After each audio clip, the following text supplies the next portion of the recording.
Ya, jadi topik yang diberikan kepada saya hari ini adalah mengenai peran dari pemeriksaan autoantibodi pada penyakit sistemik sklerosis. Jadi sistemik sklerosis ini merupakan salah satu penyakit autoimun ya.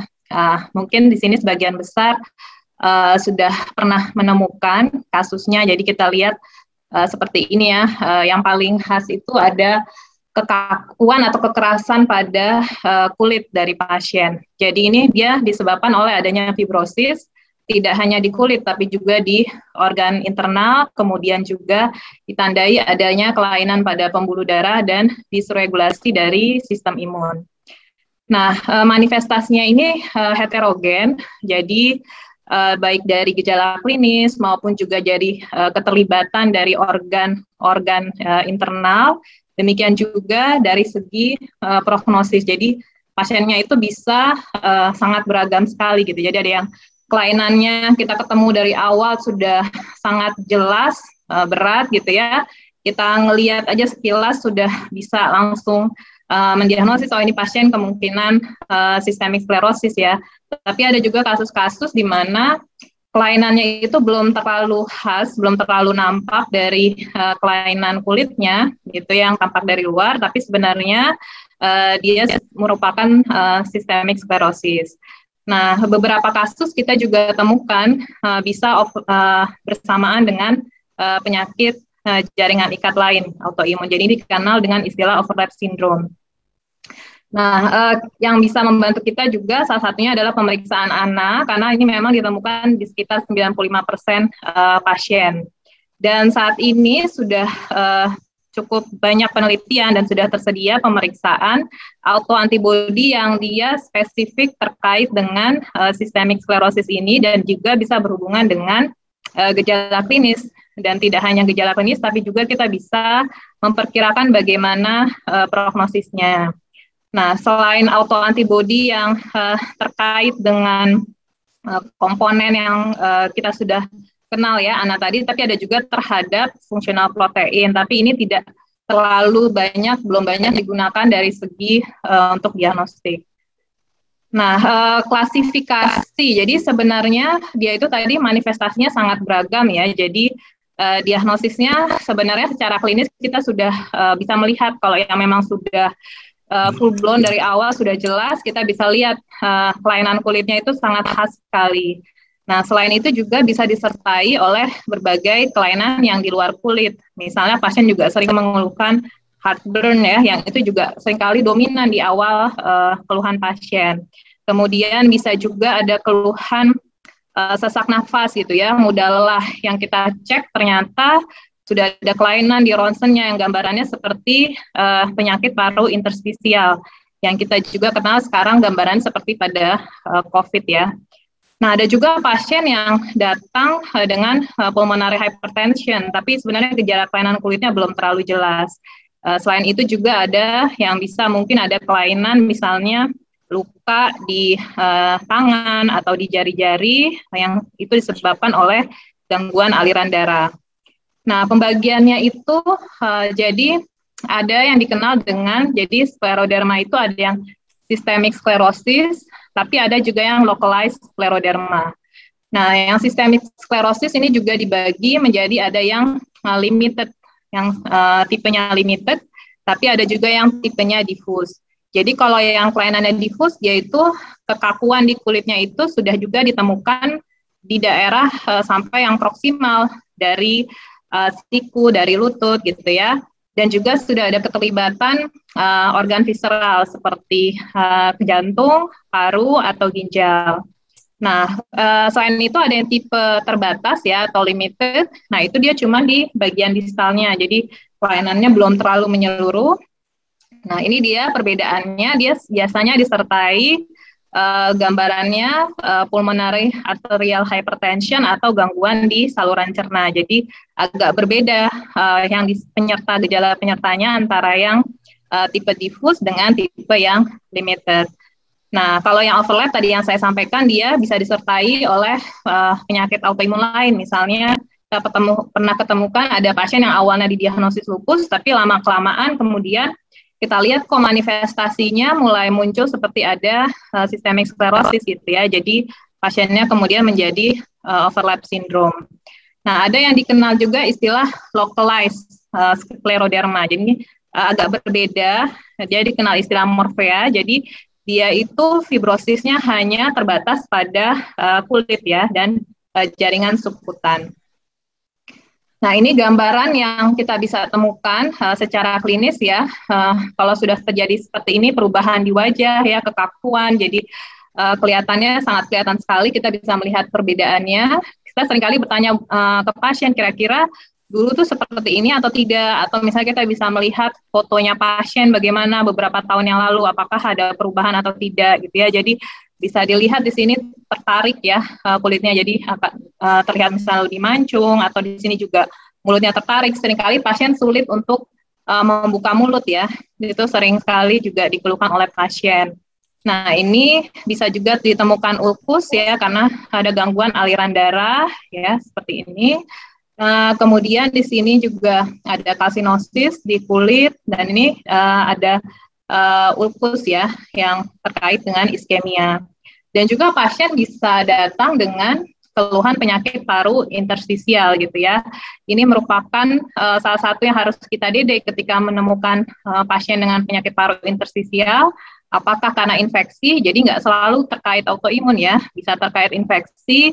Misalnya kalau sekarang kita temukan COVID, tapi banyak juga virus lain yang gambarannya penyakit paru interstisial gitu. Jadi tidak hanya infeksi COVID, atau misalnya tidak hanya penyakit autoimun yang bisa terkait dengan penyakit paru interstisial. Nah, penyakit paru interstisial ini juga tidak hanya pada systemic sclerosis, sebenarnya bisa juga ditemukan pada penyakit autoimun yang lain. Nah, ini yang gambarannya kalau yang dikenal dengan localized ya, localized scleroderma. Jadi dia kelainannya terbatas pada jaringan di kulit, daerah kulit dan subkutan ya. Jadi lesinya gini, kalau awal-awal nih seperti yang gambar di atas ini, kemudian nanti dia di tengahnya ada seperti lesi yang menyembuh ya, dengan yang bagian pinggirnya lebih aktif. Nah, ini kalau dia sudah lebih lanjut ya, lesinya juga sudah terbentuk seperti hiperpigmentasi atau hipopigmentasi. Nah, ini juga gambarannya beberapa tipe lesi yang bisa ditemukan. Ini seperti plak ya, kemudian yang hiperpigmentasi gambarannya, kemudian juga di sini ada yang dia lebih dalam nih, dia kalau kelainannya lebih dalam, jadi bentuk lesinya juga batasnya tampak tidak beraturan ya, karena dia lesinya bisa lebih dalam dari kulit, jadi sudah ada di jaringan subkutan. Nah, seperti penyakit autoimun lain, jadi systemic sclerosis atau scleroderma ini dia juga bisa terjadi karena ada faktor genetik yang dimiliki oleh seseorang, yang kemudian dia tercetus oleh faktor lingkungan, yang itu kemudian menyebabkan perubahan epigenetik sehingga terjadi perubahan ekspresi dari berbagai protein yang dihasilkan oleh sel, yang itu kemudian menyebabkan berbagai disregulasi dari respon imun, juga adanya kehilangan toleransi terhadap self antigen. Nah, nantinya itu bisa terbentuk autoantibody terhadap komponen dari inti sel gitu ya, dari sel tubuh sendiri. Nah, ini salah satunya yang kita dalam hal ini systemic sclerosis adalah kita bisa deteksi dari antinuklear antibody. Nah, antinuklear antibody ini bisa terbentuk beberapa tahun sebelum gejala itu bermanifestasi yang jelas ya. Jadi ada penelitian yang menemukan bahwa bisa 5-10 tahun sudah terdeteksi anak yang positif walaupun gejalanya belum muncul.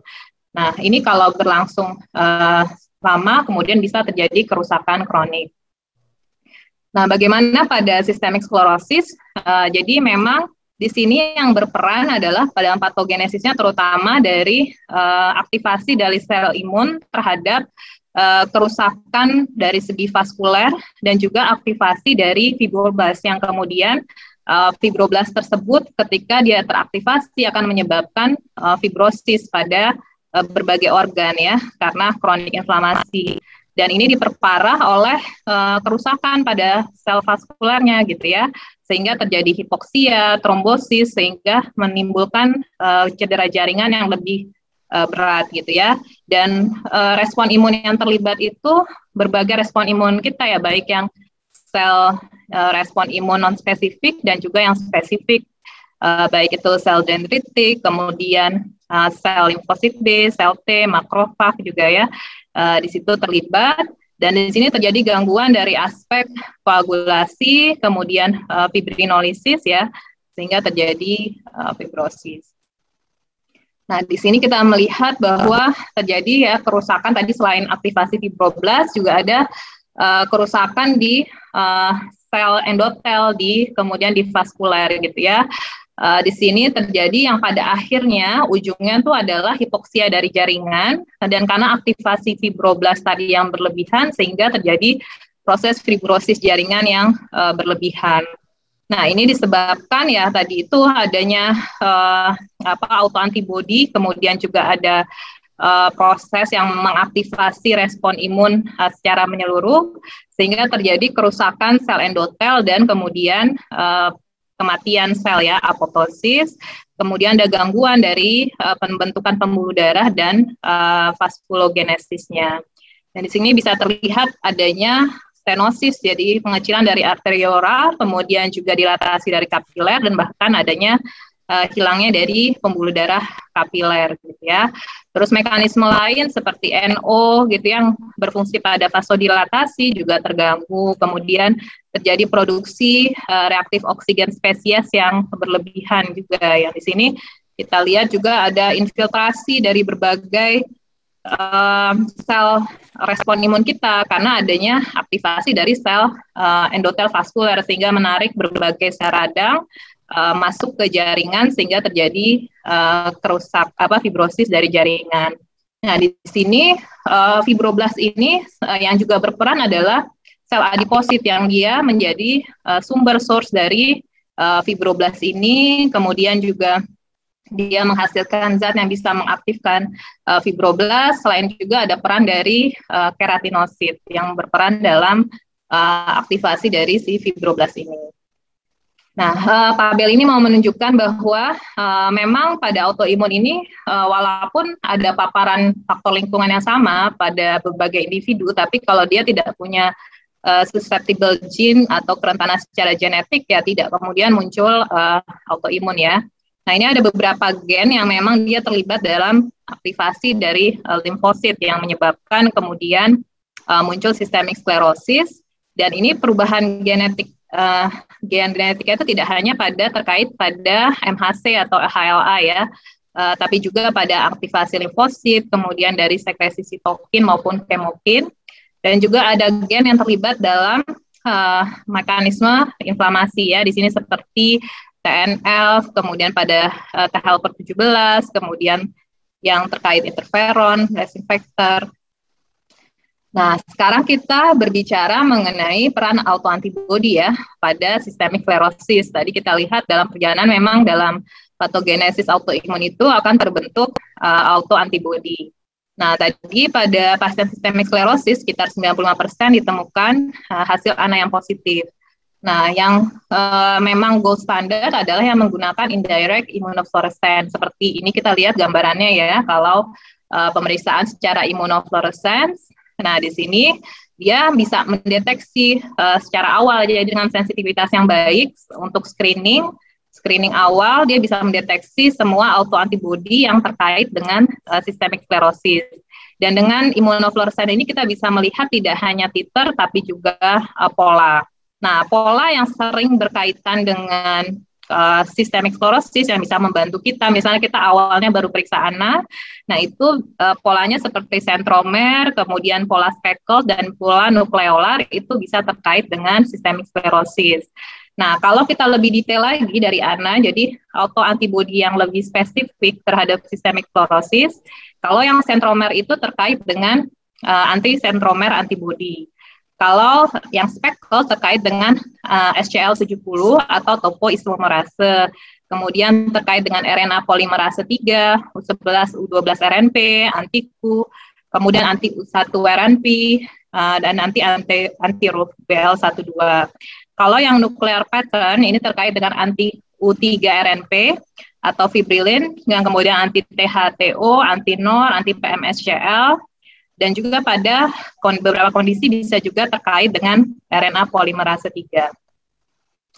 Nah, jadi kalau tadi kan Ana yang screening awal ya, untuk yang dia sensitivitasnya tinggi, tapi kalau kita mau lebih lihat secara lebih spesifik, ada autoantibody yang memang spesifik dengan sistemik sklerosis. Jadi ada antibody tadi yang terhadap topoisomerase atau kita kenal SCL70, kemudian ada terhadap sentromer, ACA di sini, kemudian ribonuklear protein seperti ini terhadap ribonuklear yang ada di protein yang dalam sel, yaitu anti U3-RNP, anti U1-RNP, dan U11-12-RNP.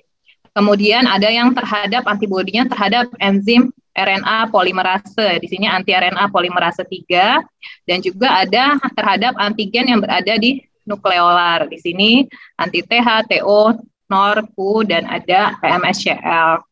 Nah, di sini kenapa dia berperan baik ya, karena dia spesifik untuk sistemik sklerosis, karena jarang ditemukan pada penyakit autoimun lain, dan juga jarang ditemukan pada orang yang subjek yang sehat. Jadi kalau kita udah temukan ini positif ya pada subjek seseorang gitu, kemudian dan kuat, kita bisa lebih yakin bahwa ini kemungkinan walaupun manifestasinya belum terlalu jelas gitu ya, dan dia sudah bisa dideteksi dari awal onset dan biasanya nggak berubah ya sepanjang perjalanan penyakit. Tapi memang pada sistemik sklerosis ini tidak antibodinya itu autoantibody tidak berhubungan langsung dengan patogenesis, tapi lebih terkait dengan marker imunologi dan gejala klinis. Kemudian ada juga beberapa kasus yang ananya negatif ya, meskipun kecil ya, 5-9%. Nah, itu kalau memang gejalanya khas kita harus perhatikan, jangan sampai kita abaikan ya. Ini terutama ditemukan pada pria, kemudian dengan keluhan saluran cerna yang lebih banyak, dan kemungkinan perjalanan penyakitnya bisa lebih berat. Nah, di sini ada hubungannya tadi yang saya katakan, yang tadi sebenarnya jadi dari awal kan kita sudah bisa, dari ANA secara umum kita bisa lihat pola speckle, nukleolar misalnya yang terkait dengan tadi ya sistemik sklerosis. Nah, ini dia terkait dengan autoantibody yang spesifik terhadap sistemik sklerosis. Nah, ini adalah antigen, jadi komponen di dalam sel yang ditarget oleh autoantibody tersebut gitu ya. Jadi di sini kita bisa lihat ini gambarannya ya, speckle, kemudian ada gambaran di sini nukleolar, ini sentromer. Nah, di sini si autoantibody yang spesifik terhadap sistemik sklerosis ini dia bisa terkait dengan gambaran gejala klinis gitu ya. Kalau yang kelainannya difus, ya, misalnya kita temukan autoantibody ini bisa terkait dengan kelainan sistemik sklerosis yang difus tadi ya, yang kelainan kulitnya sudah bisa ditemukan sampai proksimal. Jadi kalau kita temukan anti SCL70, RNA polimerase 3, dan U3-RNP. Kalau kita temukan yang anti sentromer, TH atau TO, di sini U11, U12-RNP, ini terkait dengan yang limited. Kalau yang overlap, kita bisa temukan seperti PMSCL, U1-RNP, Q, sama RUF BL1-2. Di sini ini yang overlap. Selain itu, dia juga bisa menggambarkan, misalnya kalau yang SCL70, ada kemungkinan kita akan menemukan penyakit paru interstisial hingga 60% misalnya. Kalau yang U3-RNP atau tadi fibrilin itu bisa terkait dengan kardiomiopati ya, kemudian hipertensi pulmonar, miositis, atau kelainan saluran cerna yang berat. Nah, demikian juga di sini yang tipe limited, kalau kita temukan sentromer atau U11-RNP, U12-RNP ini bisa terkait interstisial lung disease juga. Jadi ini bisa memberikan gambaran buat kita, misalnya pasiennya belum muncul ILD awalnya ya, tapi ada SCL70 positif, kita bisa hati-hati aware, jangan-jangan nanti pasien bisa berlanjut muncul ke interstitial lung disease gitu misalnya. Atau ada pasien yang mungkin secara manifestasi klinis belum khas gitu ya, tapi dia ada pulmonary hypertension misalnya gitu ya, kita kemudian temukan ada antisentromer ya, kemungkinan dia yang tipe limited. Nah, jadi Dr. Alvina, mohon ya, ya dok, terima kasih. Jadi di sini dia bisa menggambarkan relevansinya ya dengan selain dari diffuse limited juga keterlibatan organnya. Memang yang paling banyak kita temukan adalah antisentromer ya prevalensinya, dan kemudian anti SCL70 dan anti RNA polimerase yang presentasinya lebih banyak gitu ya. Nah, ini juga bisa menggambarkan prognosis. Jadi kalau RNA polimerase 3 misalnya mortalitasnya resikonya lebih tinggi gitu ya. Kalau yang PMSCL prognosisnya lebih baik gitu ya. Atau kalau yang SCL70 dia biasanya kelainan kulitnya sudah lebih cepat gitu, dan juga sudah ada keterlibatan organ internal yang lebih cepat gitu. Kalau yang ini kita bisa temukan fibrosis paru yang berat pada yang anti U11 misalnya U12 RNP. Tuh. Nah, kalau pada yang kelainan morphea atau yang localized scleroderma, dia sebenarnya dengan systemic sclerosis dia gambaran kelainan kulitnya sama ya, tapi memang ada perbedaan dari segi keterlibatan luasnya kulit yang terlibat dan juga organ internal yang terkena gitu ya. Nah, cuman kalau pada morphea ini peran dari autoantibody ini masih belum jelas, beda dengan yang tadi systemic sclerosis. Nah, jadi pada saat ini digunakan kriteria untuk mendiagnosis, jadi localized scleroderma, dan kita boleh cek juga antibody, autoantibody seperti ANA, kemudian antibody terhadap single-stranded DNA, antihiston, atau anti-SCL70 untuk memastikan diagnosis pasien. Tetap ada sekitar 23% pasien yang ANA-nya positif, dan bila kalau kita temukan antibody yang kita periksa ini positif, ini biasanya berhubungan dengan gejala yang lebih berat ya dari morphea tersebut. Nah, sebagai kesimpulan, jadi kita tahu bahwa sistemik sklerosis ini bisa sangat bervariasi ya manifestasinya pada saat datang ke kita. Demikian juga derajat keterlibatan organnya, dan ini juga bisa memiliki prognosis yang berbeda-beda dan perjalanan penyakit yang berbeda. Nah, 95% ini memiliki ANA yang positif, terutama polanya itu sentromer, speckled, dan nukleolar. Nah, selain ANA sebagai screening, kita ada memiliki pemeriksaan autoantibody yang spesifik ya terhadap systemic sclerosis yang sudah saya sampaikan tadi, dengan yang terbanyak adalah anti-SCL70, anti-sentromer, dan anti-RNA polimerase yang ini berhubungan dengan gejala klinis dan juga prognosis. Terima kasih, Dr. Teguh.